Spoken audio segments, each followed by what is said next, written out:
Buenas tardes, apestosos grumetes. Bienvenidos al día 1 hablando de todos los videojuegos existentes de la franquicia de Piratas del Caribe. La idea de hacer este tipo de vídeos no solamente va a ser dar mi opinión sobre los juegos, sino que además vamos a ver la evolución que ha habido desde el primer juego que lanzaron hasta el último. También ver un poco el desarrollo que tuvo el juego desde que la empresa tuvo la idea hasta que finalmente lo lanzó, o incluso dar mi opinión desde el lado más coleccionista, como viendo, por ejemplo, las diferencias que hubo entre versiones para diferentes consolas, o en el caso de que tuvieran DLCs, hablando de los DLCs. Dicho lo dicho, que te pique un bicho, empecemos. En el año 2003, que es el año en el que se estrenó la película, 3 videojuegos fueron lanzados, por supuesto para aprovecharse del tirón de la misma. La primera empresa fue Pocket Studios, la cual se especializaba en juegos para Game Boy Color y Game Boy Advance. La idea principal era adaptar licencias muy conocidas a consolas portátiles.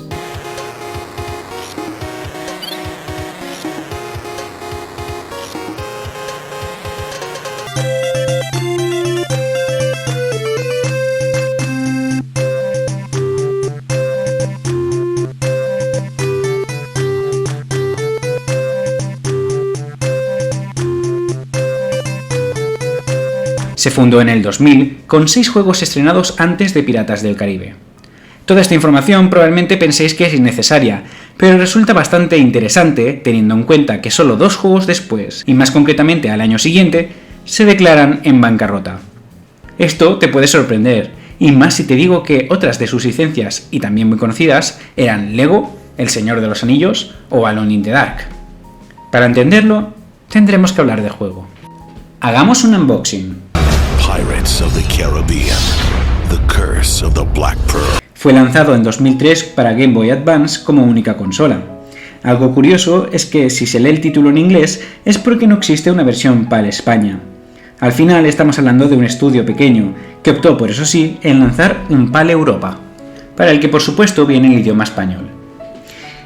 Para el que esté interesado, en el estado en que se encuentra a día de hoy cuesta alrededor de 25 euros, aunque es algo difícil de encontrar y en ocasiones puede llegar a costar 50 euros nuevo. Dentro, por supuesto, viene su manual de instrucciones.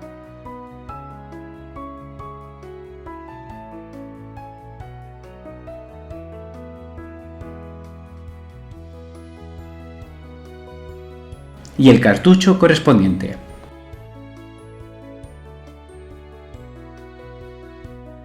¡Probémoslo!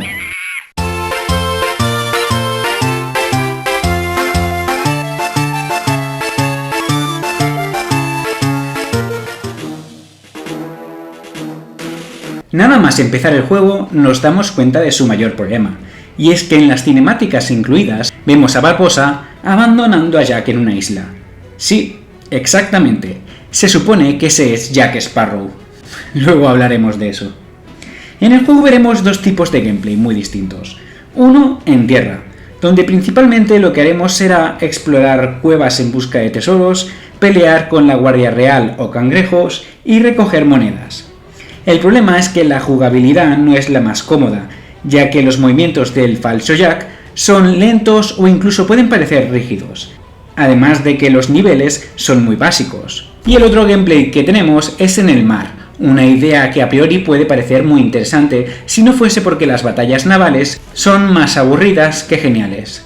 Presentadas como eventos especiales, podemos navegar y combatir con nuestras naves, pero no se disfruta debido a los controles poco precisos, o la sensación de lentitud que da, o incluso la inteligencia artificial que es bastante horrible. Todo esto no ayudó a que el juego fuese un éxito, sin duda, pero lo peor estaba por llegar. Si hablamos de la historia, es completamente diferente a la película. Sí, utilizan los nombres de Jack y Barbossa, pero será lo único fiel que veremos. Porque aunque sí que en alguna ocasión se nos puede mencionar algo sobre una tripulación maldita que controla la Perla Negra, la cual son invencibles, sin explicar exactamente por qué, no hay nada más. El resto se centra en Jack explorando islas, haciendo favores a taberneros en Port Royal y recuperando cargamentos, y matando bichos. Algo muy importante es que el juego sería mucho más dinámico y divertido si pudieras escuchar un soundtrack tan épico como el que estamos acostumbrados en las pelis, pero para nuestra desgracia no es así, ya que lo que escucharemos es música genérica, a excepción de la música del parque de Disney, el de la atracción.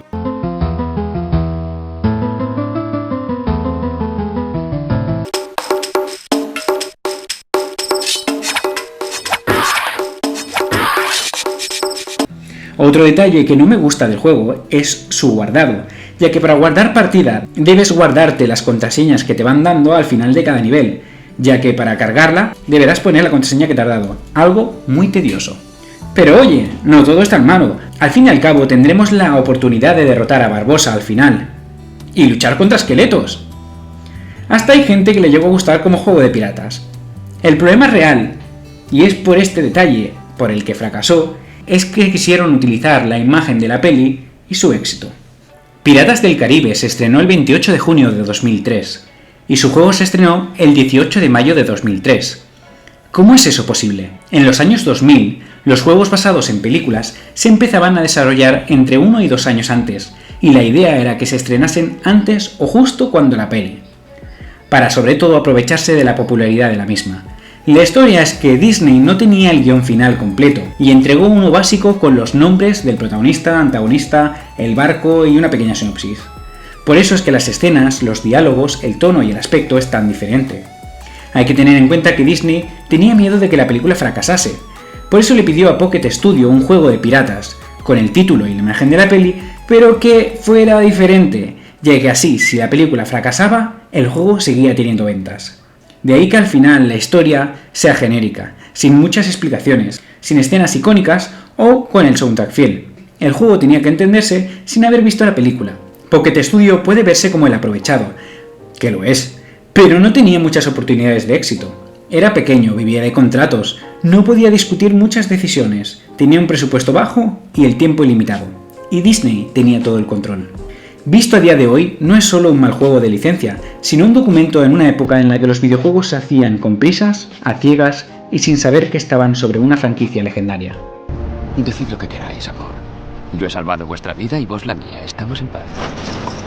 Caballeros, Milady, siempre recordaréis este día como el día en que casi capturáis al Capitán Jack Sparrow. ¿Será el siguiente más prometedor? ¿Nos dará la epicidad que estábamos buscando? Ya lo veremos.